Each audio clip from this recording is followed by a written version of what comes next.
हिंदू मान्यताओं के अनुसार ऐसा माना जाता है और इसकी पुष्टि करने के लिए कई ऐसे उदाहरण भी बताए गए हैं जिसमें पिता द्वारा पुत्र का हार जाना या पिता के लिए पुत्र द्वारा त्याग करने को महिमा मंडित किया जाता है।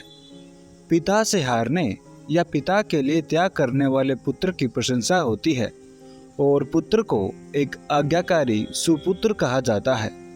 चाहे वो रामायण में पिता दशरथ के लिए पुत्र राम का त्याग और 14 साल का वनवास स्वीकार करना हो या फिर महाभारत में भीष्म द्वारा पिता के लिए आजीवन विवाह न करने का संकल्प। हिंदू मान्यता में आज्ञाकारी पुत्र की सराहना की गई है। ऐसा ही एक दिलचस्प उदाहरण और है जो महाभारत से जुड़ा है। हम भीष्म की बात नहीं, उनसे पहले की बात कर रहे हैं। आइए जानते हैं उस घटना को इस वीडियो में।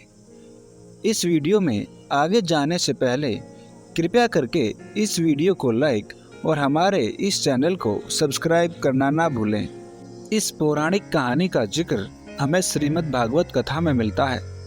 श्रीमद् भागवत कथा के नवम स्कंद के 19वें अध्याय में ययाति का गृह त्याग के संबंध में वर्णन किया गया है। 18वां अध्याय ययाति चरित्र के बारे में है।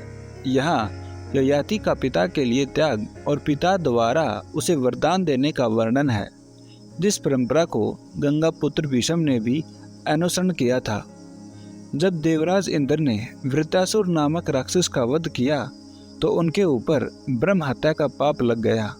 ब्रह्म हत्या का प्रायश्चित करने के लिए इंद्र 1000 वर्षों के लिए स्वर्ग छोड़कर चले गए। इंद्रासन खाली नहीं रह सकता था, इसलिए पृथ्वी के प्रतापी राजा नहुष को इंद्रासन पर बैठा दिया गया। नहुष के 6 पुत्र हुए, जिसमें बड़े पुत्र का नाम याति और दूसरे पुत्र का नाम ययाति था। नहुष के बड़े पुत्र याति ने वैराग्य धारण कर लिया था, इसलिए राजा नहुष ने अपने दूसरे पुत्र ययाति को उत्तराधिकारी घोषित कर दिया। ययाति ने अपने छोटे भाइयों को चारों दिशाओं में राज्य करने के लिए भेज दिया और स्वयं पृथ्वी के सम्राट बन गए। इन्होंने दैत्यों के गुरु शुक्राचार्य की पुत्री देवयानी से विवाह कर लिया। शुक्राचार्य के शिष्य एवं दैत्यों के राजा वृषपर्वा की पुत्री समृष्टा एक दासी की तरह देवयानी के साथ भेज दी गई। शुक्राचार्य ने ययाति को आदेश दिया था कि वो शर्मिष्ठा के साथ यौन संबंध न बनाए और कोई संतान उत्पत्ति न करे, किंतु शर्मिष्ठा की सुंदरता देख एक दिन ययाति विचलित हो उठे और इन्होंने संबंध बना लिया। देवयानी से 2 पुत्र और शर्मिष्ठा से 3 पुत्र हुए। जब शुक्राचार्य को ये बात मालूम चली तो उन्होंने ययाति को बूढ़ा और शुक्रविहीन हो जाने का श्राप दे दिया। बार बार माफ़ी मांगने पर शुक्राचार्य ने कहा कि अगर कोई अपनी जवानी तुम्हें देकर तुमसे बुढ़ापा ले ले तो तुम भोग विलास कर पाओगे।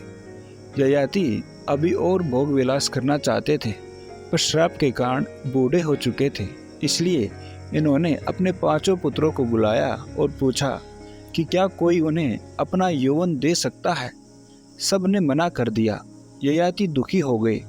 इनका दुख इनके पुत्र पुरु से न देखा गया। इन्होंने अपने पिता के लिए अपना यौवन त्याग दिया और बदले में पिता का बुढ़ापा ले लिया।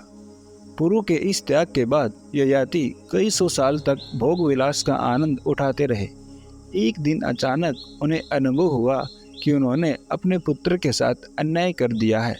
उन्होंने पुरु को उसका यौवन लौटा दिया और अपना उत्तराधिकारी घोषित करके सम्राट नियुक्त कर दिया। पुरु को पितृभक्ति का फल मिला और उन्हें एक आज्ञाकारी सुपुत्र के रूप में ख्याति मिली।